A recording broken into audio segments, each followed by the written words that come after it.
Maryam from Al Mahmood School. Today our lesson is about plant diversity. Before we start this lesson, first of all I will talk about some advantages of plants.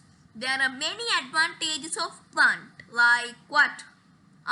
It gives us medicines, it gives us food to eat, it gives us timber, it gives us shade, and most importantly it gives us oxygen to breathe.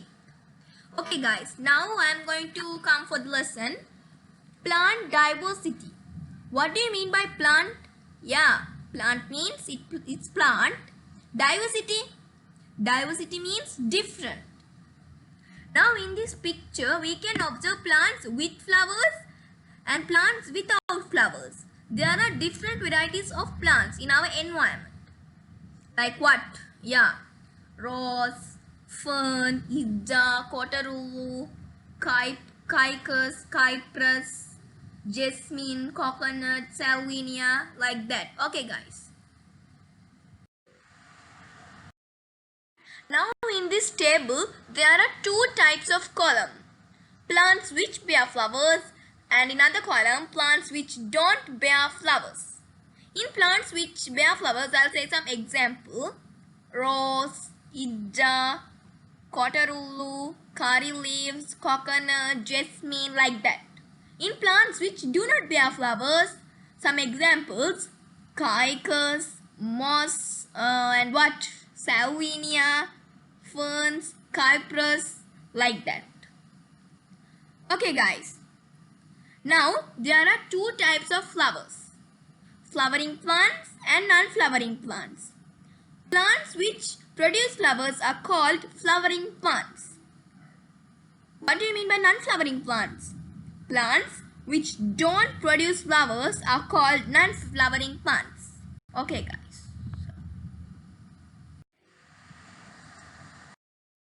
Now we can see the main parts of a flowering plant. We can observe the flowering plants in our surrounding. There are different sizes.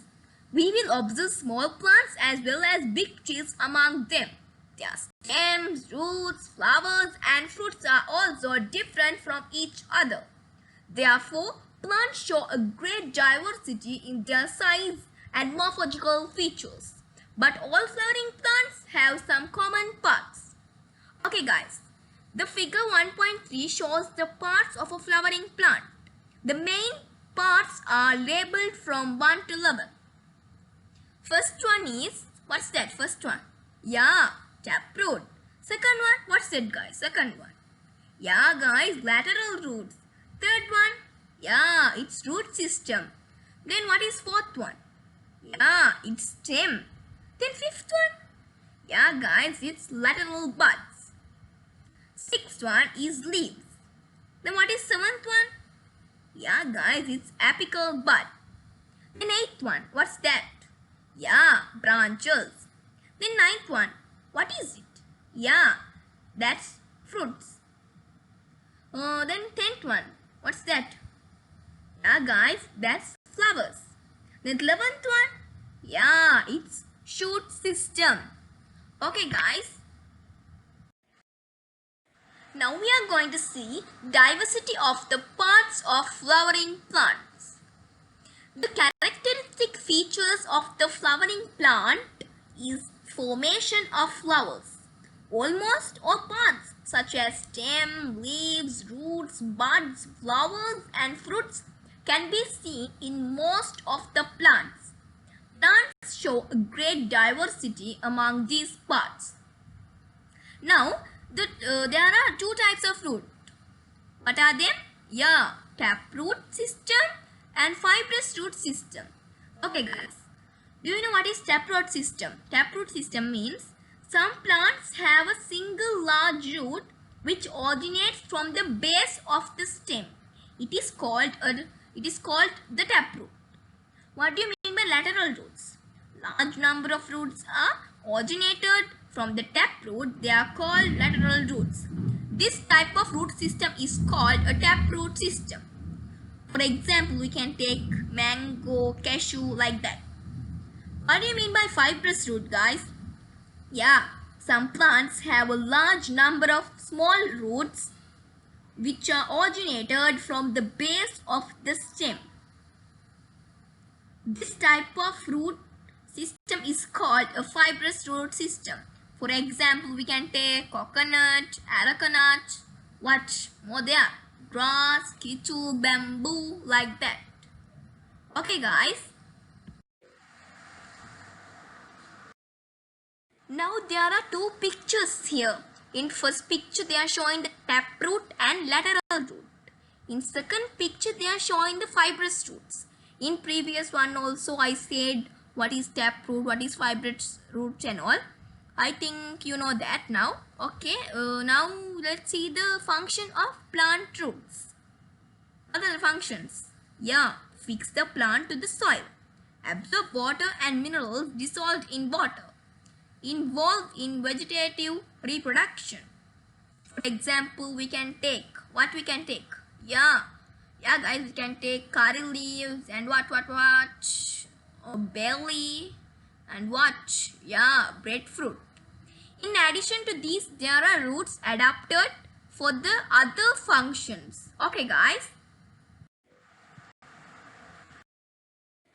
Now we are going to see small nodules like structures can be seen in the root system of mimosa plant. Such nodules are known as root nodules. There are microorganisms called bacteria live inside them. These bacteria supply nitrogen nutrients required for the growth of mimosa plant, and root system supplies nutrients for the bacteria which live inside the nodules.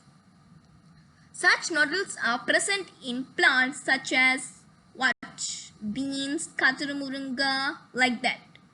The other roots shown in figure 1.5 are generally called as yams because food is stored in those roots. Such roots are known as storage roots. For example, we can take what? Manioc or beetroot or carrot, mimosa, sweet potato, like that. Naturally, roots grow downward into the soil, but you may observe some roots that grow absorb the soil. Figure 1.6 shows different types of roots that grow above the soil level. In first one, they show the aerial roots. What we can take for example? For the aerial roots, what? Yeah, orchid. And for the prop root, what we can take, guys? Yeah, we can take banyan. Then for the stilt root, what we are going to take? Yeah, pandanus. It is also stilt root. Climbing roots. What? Betel. Respiratory roots. What is the example for respiratory roots? Yeah, kidney. Okay, guys.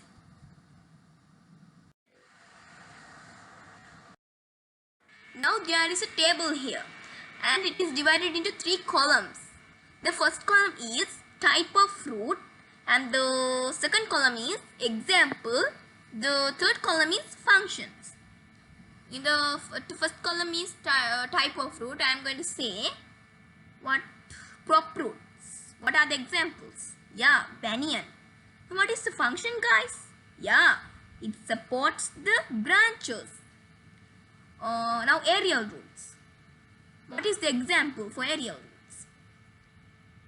What? Yeah, okay. What are the functions? Yeah, guys, absorb water vapor from the atmosphere. And there is one other example. What's that?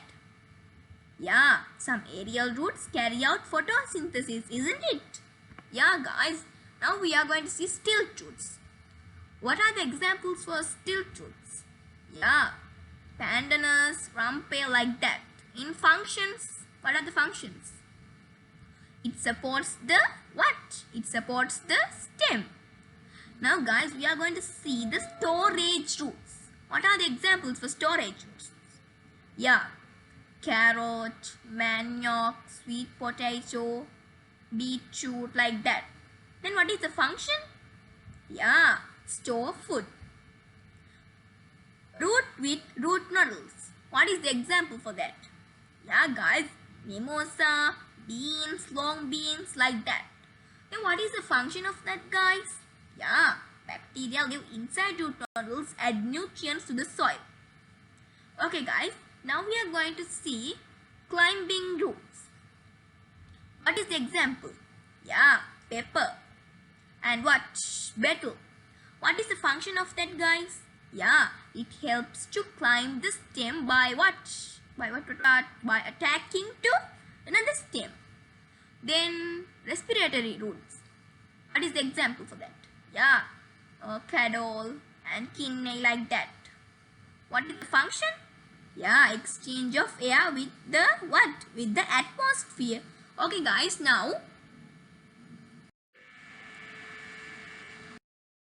we are going to see diversity among stems. Recall the nature of plant stems that we have observed in our surroundings.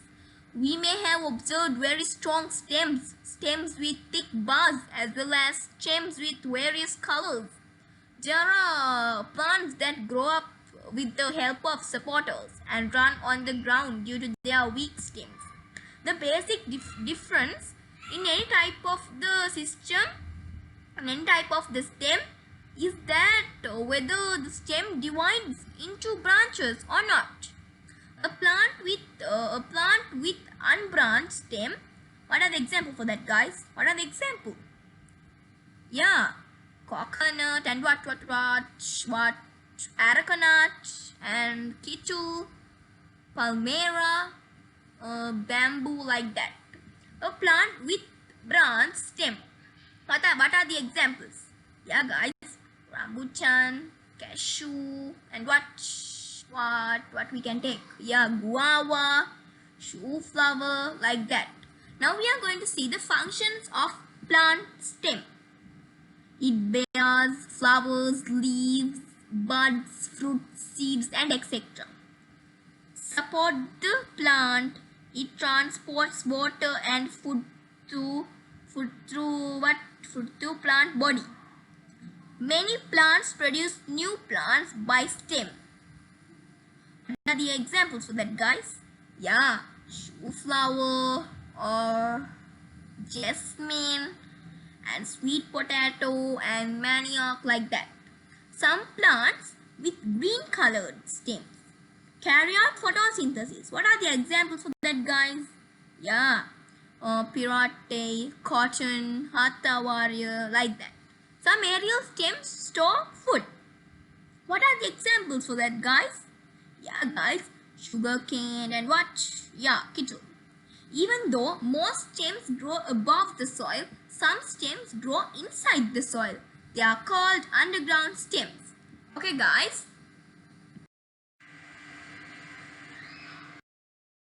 Now we are going to see some examples for the underground stems. Ginger, potato, and what? Leeks, onion, like that. Diversity among leaves.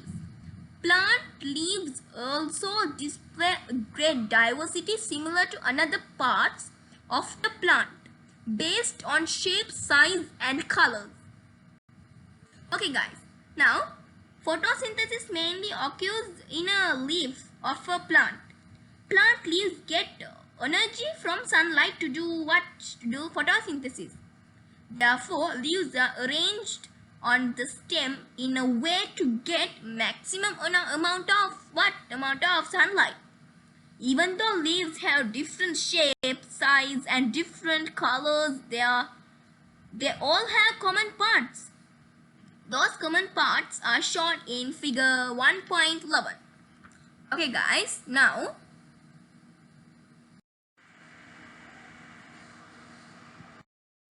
there is a picture here and it is divided into the parts. And what are the parts, guys? We should see this. Okay, this is, we can say this is midrib, and this is weinlets, this is leaf tip, and this one leaf blade, this one leaf what? This is leaf margin, and this is leaf base, this is pedicel. Okay guys, now we shall see the leaf venation. The arrangement of weinlets in the leaf is called leaf venation. What is meant by leaf venation? The arrangement of weinlets in the leaf is called leaf venations. Again, repeat with me, guys. The arrangement of weinlets in the leaf is called leaf venations. Okay, guys, there are two main venation patterns occur in plants. What are them, guys? Yeah, reticulate venation and what? Parallel venation, isn't it? Yeah, what are them? Reticulate venation and parallel venation.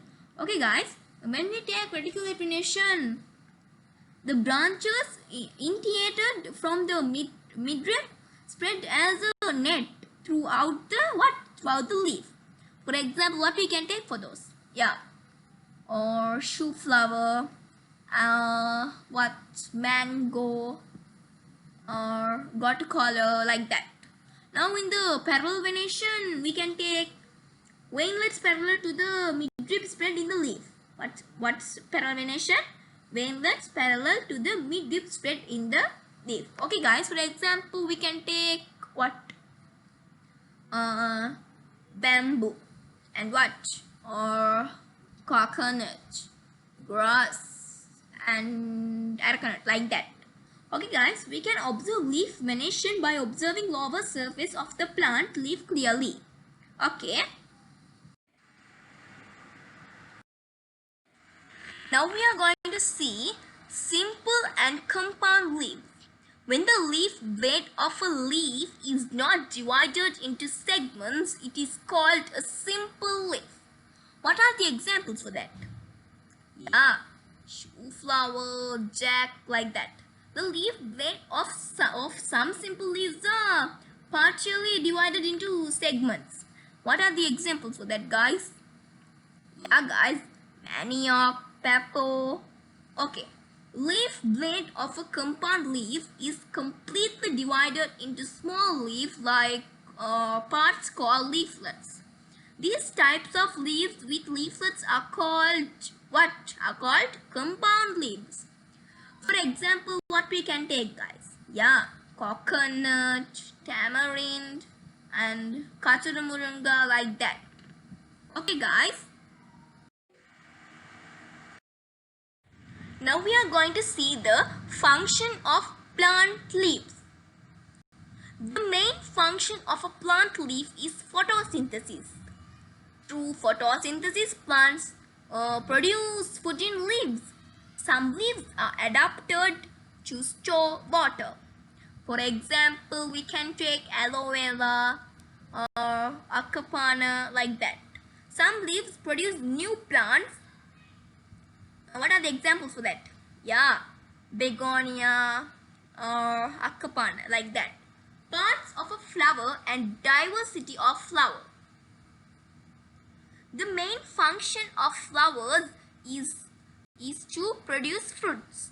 The seeds inside the fruits produce new plants. These seeds are dispersed by various methods. By what? How? Yeah, by animals, water, and what? By wind. Flowers bear male and female reproductive structures. They combine and form seeds by sexual reproduction. The most attractive parts of the plant is the flower. They differ greatly in size, smell, shape, and color. Okay, guys, now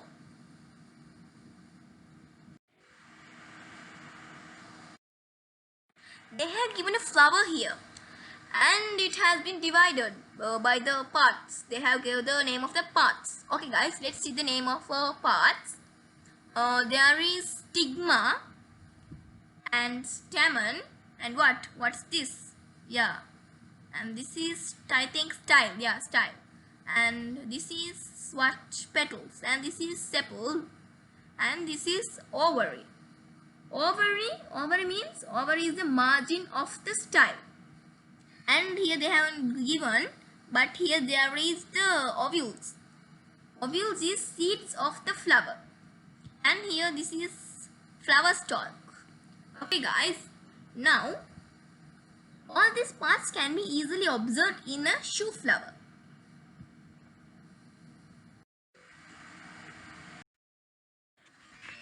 Okay guys, now we are going to see the sepals. Sepals are generally green in color. The main function of sepals is the protection of flower buds. Now petals. Petals are brightly colored. They attract insects for pollination as well as protect the internal parts of the flower.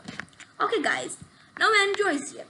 Stamen of a flower is called an androecium. What is an androecium? Stamen of a flower is called androecium. Each stamen is made up of two parts. Which parts? Anther and filament, like that. Now they have shown a stamen here of a shoe flower stamen. Okay guys, now there are different shapes of stamen can be seen in some flowers. Which flowers? Sunflower, lily, lotus, nagalingam, like that. Okay guys, now gynosium. Gynosium contains following parts: ovary, stigma, style. The function of gynosium is the production of what guys? Production of seeds.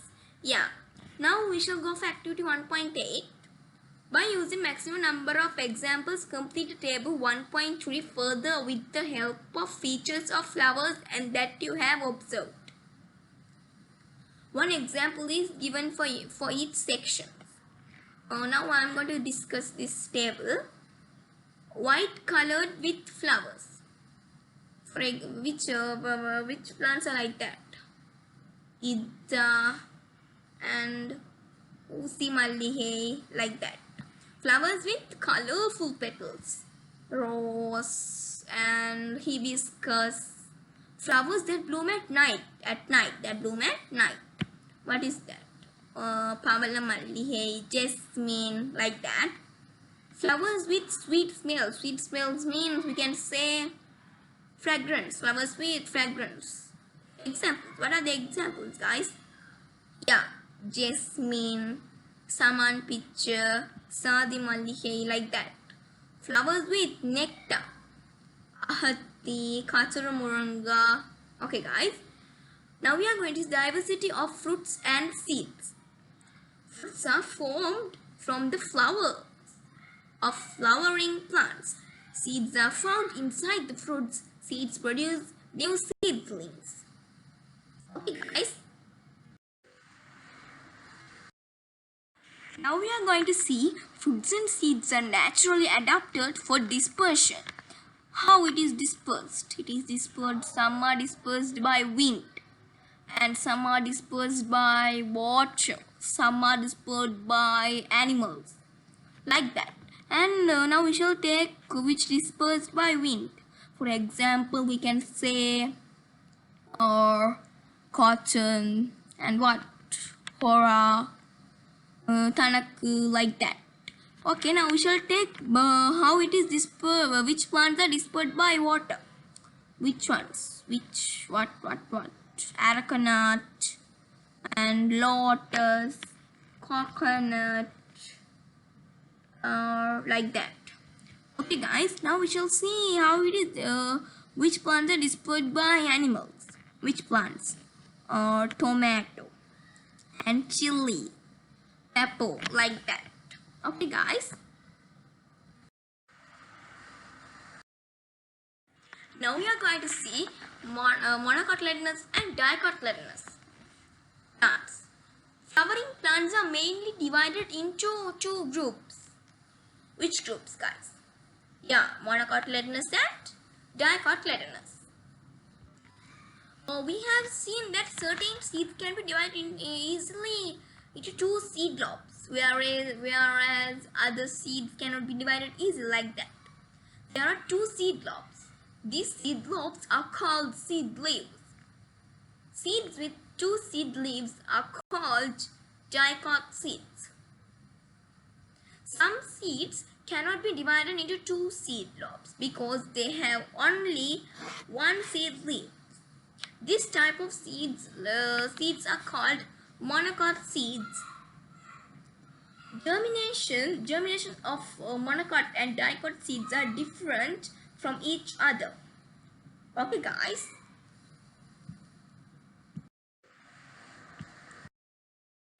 Now we have learned about the variations of the basic parts of plant throughout this lesson. Now study the difference of basic parts of monocot plants and dicot plants that we have observed. Compare the difference we observed with table 1.5. Let's see that. There is a table here and it is divided into 3 columns. The first column is part, the second one is monocot plant, the third one is dicot plant. Now in part, leaves. Monocot plant, parallel venation. Dicot plant, reticulate venation. Seeds. Monocot plant, only one seed lobe. Dicot plant, 2 seed lobes. Flowers. Monocot plant, 3 petalozoids multiples.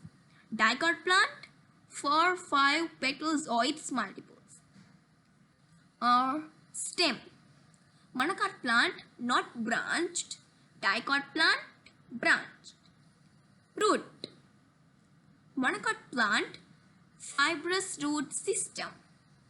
Dicot plant taproot system. Okay, guys. Now I am going to conclude this lesson with a summary. Plants which produce flowers are called flowering plants. Plants which do not produce flowers are called non-flowering plants. The main parts of the flowering plants are what? Roots, stem, leaves, fruits, flowers and seeds. Although main parts of flowers usually perform one specific function, sometimes they are adapted for several other functions. Flowering plants can be divided into 2 groups as monocotyledonous and dicotyledonous plant.